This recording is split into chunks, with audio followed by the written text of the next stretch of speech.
Since your mutual defense treaty has not been abrogated and is still in force, we continue to be a defense ally of the U.S. So, we are, but for all intents and purposes, that's a dead treaty. Because when China took away 2 of our islands, the United States did not come to our assistance. That's a dead treaty. I will even urge the government not to enter into this Quad arrangement.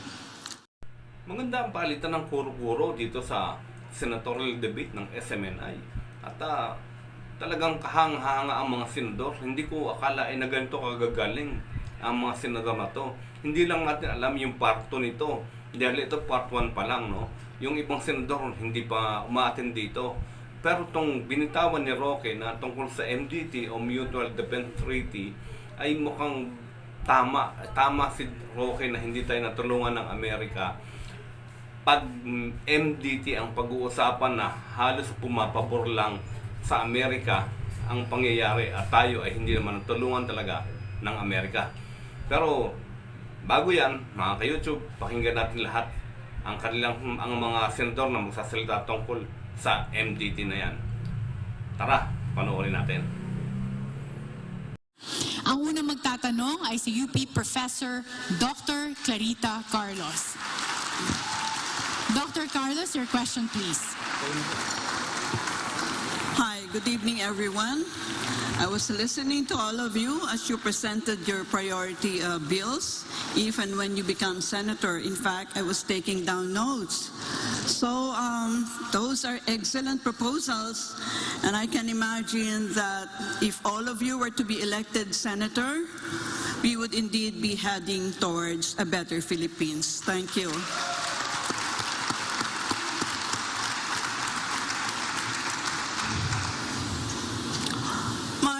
Of research is foreign policy, defense and security, so it will not be a surprise that my question will be within that particular issue area.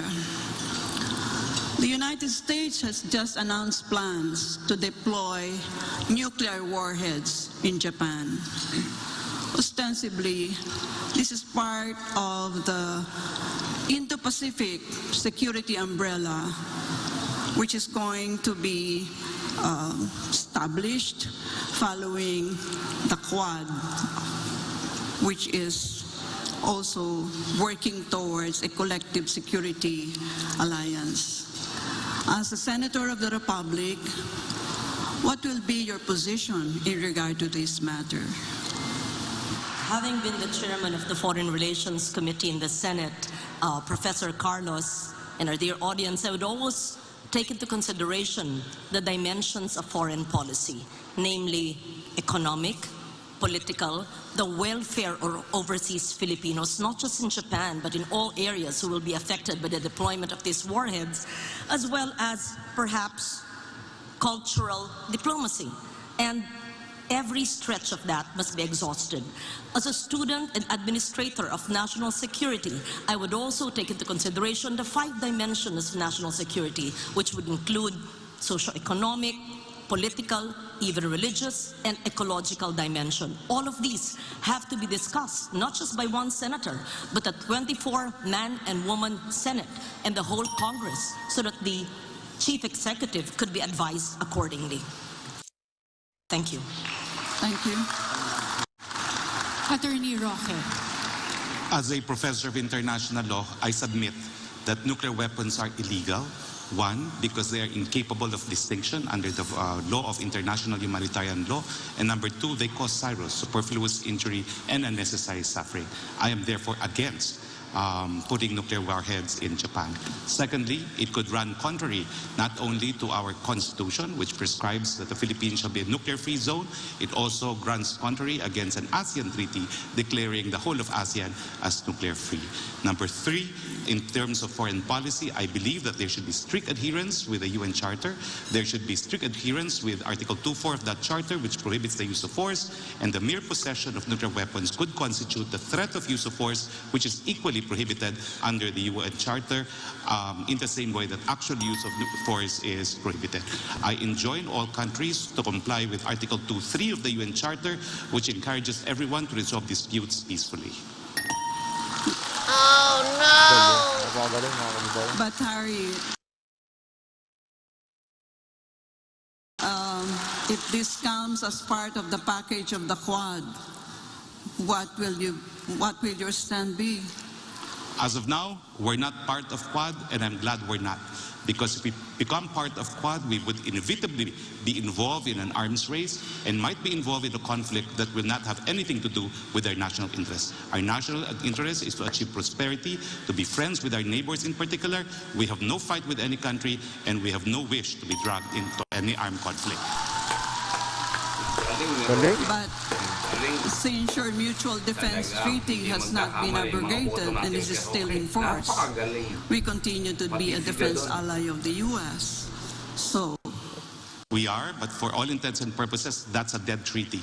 Because when China took away 2 of our islands, the United States did not come to our assistance. That's a dead treaty. Totoo may sagot niya. Wala naman talaga naitulong sa atin ang Amerika. Kahit nung hayagang kinuha ng China ang mga isla natin, ay hindi man lang kumibo ang Amerika. Anong naitulong sa atin ng Mutual Defense Treaty na yan? Di ba? Tama lang yung sinagot ni Harry Roque na ang MDT ay patay na. It's a dead treaty. Tama ang sinabi niya. Ako'y sumasang-ayon kay spokesperson Harry Roque. thank you. Mr. Marcoleta. The warheads, Madam, are source of fear and concern for all humanity. That is why, as an elected senator, I will air my concern and probably advise the administration that we should be advised and by the state policy that our country has to pursue an independent foreign policy, and it also talks about our relationship with other states. That the primordial consideration are national sovereignty, territorial integrity, our national interest, and the right to self-determination. And guided by that, Madam, I'd like to advise the administration that we have a UN Charter to uphold, that these warheads are really prohibited under the law, under the Charter, and therefore we should abide by the Charter, and we should take the diplomatic course in every issue that confronts the world and in our country. Thank you. Thank you. Ang galing ng mga senador na to. Ako hanga ako sa mga sagot nila. Pagdating sa bansa, pagdating sa foreign policy, pagtungkol sa bansa ang pinag-uusapan, magagaling ang sagot nila, no? Wala kang itulak kabigin. Makikita mo dito na pag itong mga senador na to ay naupo sa Senado, mag-iiba ang ihip ng hangin sa Senado. Dahil hindi ito katulad ng mga nakaraang senador na walang ginawa kundi mag-imbestiga lang, na walang ginawa kundi kalabanin lang ang nakaupong gobyerno. Ganun lang ang ginagawa nila at hindi nila tinutulungan kung yung nakaupong gobyerno pag hindi nila kakampi ang presidente. Ngayon, pag naupo tong mga senador na to, na ang tingin ko rito mag-iiba ang ihip ng hangin sa Senado. Yun ang totoo. Dahil iba yung pakiramdam, di ba? Iba yung pakiramdam mo sa mga tumatakbong senador. Iba yung mararamdaman mo naman di ba? Tara, pakinggan uli natin sila, panoorin uli natin, no? Okay, no follow-up question from Ang Professor susunod po ay si Carlos. Spokesman Thank you, Attorney kay Marcoleta. Attorney Gadon. I do not agree Ganda pa or ng I do not agree to the idea that the U.S. should deploy warheads in Japan because it will only escalate the tension between China and the U.S. And since we will be caught in the middle of the whatever tension or hostilities that may arise in the future.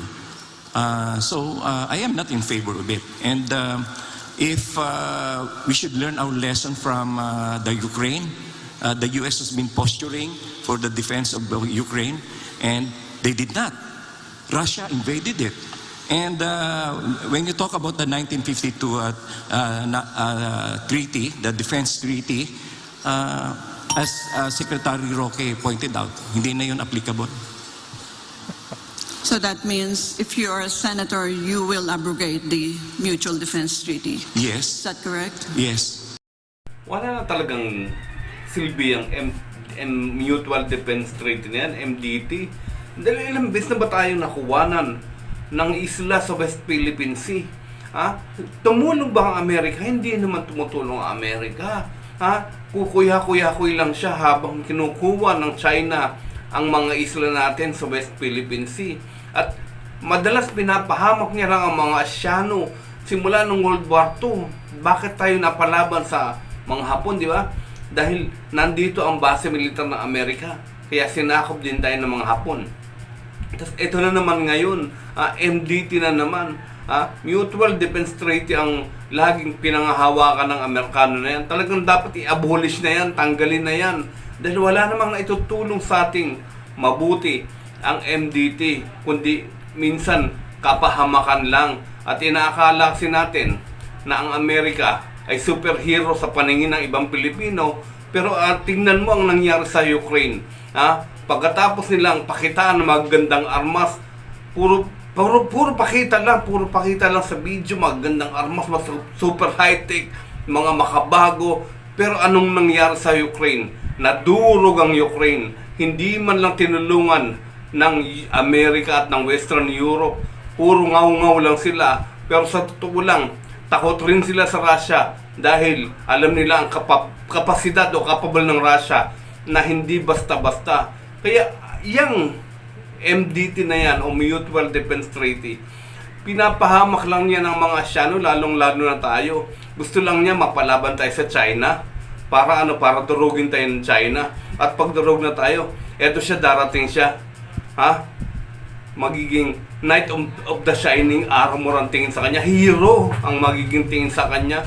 Kaya tanggalin na yan. Dahil ang Amerika hindi naman talaga makakatulong sa atin, kundi perwisyo lang ang dala ng defense ng Amerika sa atin. Hindi naman talaga tinutulungan ang defense ng Pilipinas. Even para sa akin, dapat na tama yan, tanggalin na. urge the government not to enter into this squad Sorry, tayo arrangement. But will neutrality fly? Well, yes, I would rather adopt the neutrality stand.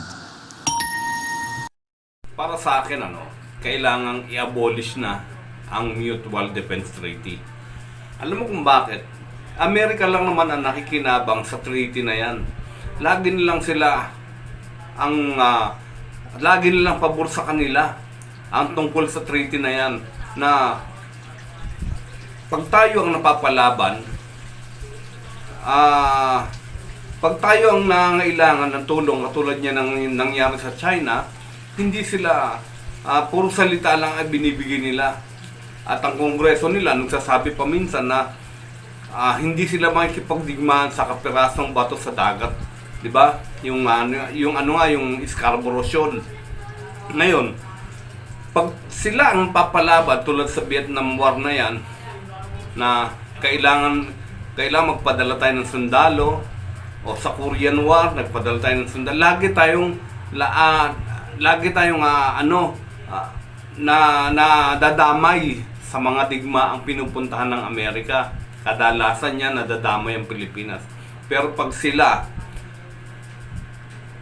kahit yan lang Scarborough Shoal, inaagawan tayo ng isla, ay wala silang pakialam sa atin.